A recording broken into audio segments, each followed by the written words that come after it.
মা বোনদের করণীয়, আল্লাহ পাক রব্বুল আলামিন মহিলাদের জন্য 8টি দরজা খুলে দিবেন যদি মহিলারা এই 8টি কাজ করতে পারে। 1 নম্বর, ঈমান শিক্ষা করা। ঈমান কি জিনিস? ঈমান হলো আমানতু বিল্লাহ, আল্লাহ পাক রব্বুল আলামিনকে না দেখে তার উপরে বিশ্বাস স্থাপন করা, ওয়া মালাইকাতিহি, এবং তার ফেরেশতাগণের উপরে বিশ্বাস স্থাপন করা, ওয়া কুতুবিহি, এবং তার আসমানি কিতাব সমূহের উপরে বিশ্বাস স্থাপন করা, ওয়া রুসুলিহি, এবং তার রসুল সমূহের উপরে না দেখে বিশ্বাস স্থাপন করা, ওয়াল ইয়াউমিল আখিরি, এবং আখিরাতের উপরে না দেখে বিশ্বাস স্থাপন করা, ওয়াল কদরি খায়রিহি ওয়া শাররিহি মিনাল্লাহি তাআলা, আল্লাহ পাক রব্বুল আলামিন যে তাকদীর দিয়েছেন এই তাকদীরের ভালো এবং মন্দের উপরে না দেখে বিশ্বাস স্থাপন করা। এরপরে বলেছেন ওয়াল বা'সি বা'দাল মাউত, এবং মৃত্যুর পরে পুনরায় জীবিত হওয়ার উপরে বিশ্বাস স্থাপন করার নামই হলো ঈমান। আর এই ঈমানগুলো কি করতে হবে? শিক্ষা করতে হবে। এজন্য মহিলাদের সর্বপ্রথম কাজ হলো ঈমান শিক্ষা করা। দ্বিতীয় নম্বর হলো ইবাদত সুন্নত তরিকায় করা। আল্লাহ পাক রব্বুল আলামিন বলেন, ইন কুনতুম তুহিব্বুনাল্লাহ ফাত্তাবিউনি ইউহিব্বুকুমুল্লাহ ওয়া ইয়াগফির লাকুম যুনুবাকুম ওয়াল্লাহু গফুরুর রহিম। যদি তোমরা কেউ আল্লাহকে ভালোবাসতে চাও তাহলে রাসূল সাল্লাল্লাহু আলাইহি ওয়াসাল্লাম বলেন যে তাহলে আমার ইত্তেবা করো। আমি যেই তরিকাতে, আমি যেই পদ্ধতিতে ইবাদত শিখিয়ে দিচ্ছি তোমাদেরকে, তোমরা সেইভাবে কি করো? ইবাদত করো এবং আমার ইতাআত করো, তাহলে আল্লাহকে ভালোবাসা হবে। আর যে ব্যক্তি আল্লাহর রাসূল সাল্লাল্লাহু আলাইহি ওয়াসাল্লামের তরিকা অনুযায়ী ইবাদত করবে, আল্লাহ পাক রব্বুল আলামিন তার জীবনের সমস্ত গুনাহগুলোকে মাফ করে দিবে। বলেন সুবহানাল্লাহ। 3 নম্বর, স্বামীর খিদমত করা। স্বামীর খিদমত এটা কি জিনিস? কোনো মহিলা যদি 4টি কাজ করে তাহলে সে জান্নাতি।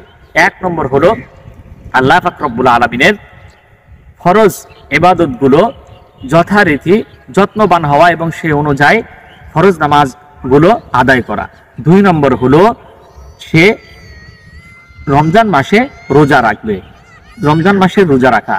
3 নম্বর হলো সে স্বামীর খেদমত করবে, এবং 4 নম্বর হলো সে পর্দার হেফাজত করবে, নিজে পর্দার ভিতরে থাকবে। তো এই হলো স্বামীর খেদমতের ভিতরে অন্তর্ভুক্ত। তো যাই হোক, এরপরে 4 নম্বর হলো স্বামীর বৈধ হুকুমগুলো মানা। যদি স্বামী আল্লাহ পাক রব্বুল আলামিনের যে বিধি নিষেধ আছে, যে শরিয়া বিধান আছে, সেই শরিয়ার বিধান অনুযায়ী যদি হুকুম করে তাহলে এই বিধানগুলো, স্বামীর হুকুমগুলো পুঙ্খানুপুঙ্খানুভাবে মানা। এখন যদি কোনো স্বামী যদি বলে বেপরদাহীনভাবে অমুক জায়গাতে ঘুরতে হবে, পার্কে ঘুরতে হবে, এরকম অবৈধ যদি কোনো হুকুম করে তাহলে এই সমস্ত অবৈধ হুকুমগুলো শোনা জায়েজ হবে না। এরপরে 5 নম্বর, স্বামীর মালের হেফাজত করতে হবে। স্বামীর মালগুলো যথারীতি নিজের আমানতদারের দিকে খেয়াল রেখে স্বামীর মালগুলো কি করতে হবে? হেফাজত করতে হবে। ভাইরা আমার, এজন্য স্বামীর হেফাজত করা। এরপরে 6 নম্বর, নিজেকে পর্দায় রাখা। নিজেকে পর্দা, এটা আল্লাহ পাক রব্বুল আলামিনের বিধান। একটা মহিলা যদি পর্দা না করে তাহলে অন্তত 4টা পুরুষকে জাহান্নামে নিয়ে যাবে। সর্বপ্রথম হলো বিবাহের আগে যেই বাবা তার মেয়েকে পর্দা করাইলো না, সেই বাবাকে জাহান্নামে নিয়ে যাবে। এবং বিয়ের আগে যদি ভাই পর্দার ব্যাপারে সতর্ক না করে দেন তাহলে ভাইকে জাহান্নামে নিয়ে যাবে। এবং বিবাহর পরে 2টা পুরুষকে একটা নারী জাহান্নামে নিয়ে যাবে। 1 নম্বর হলো নিজের স্বামীকে, এবং 2 নম্বর হলো নিজের বড় ছেলেকে। অতএব আমরা যারা ভাই আছি, স্বামী আছি, বাবা আছি এবং কি আছি এরকম ছেলে আছে, তারা আমরা আমার মা বোন তাদেরকে কি করব? পর্দার ব্যাপারে অবশ্যই তাদেরকে উৎসাহ করব এবং পর্দার ব্যাপারে তাদের বিষয়টা ভালো করে বুঝিয়ে দেব। 7 নম্বর, সন্তানকে দ্বীন শিক্ষা দেওয়া। আল্লাহ রাসূল সাল্লাল্লাহু আলাইহি ওয়াসাল্লাম বলেছেন যে প্রত্যেকটি নর নারীর উপরে এইরকম করে এই দ্বীন শিক্ষা করা ফরজ।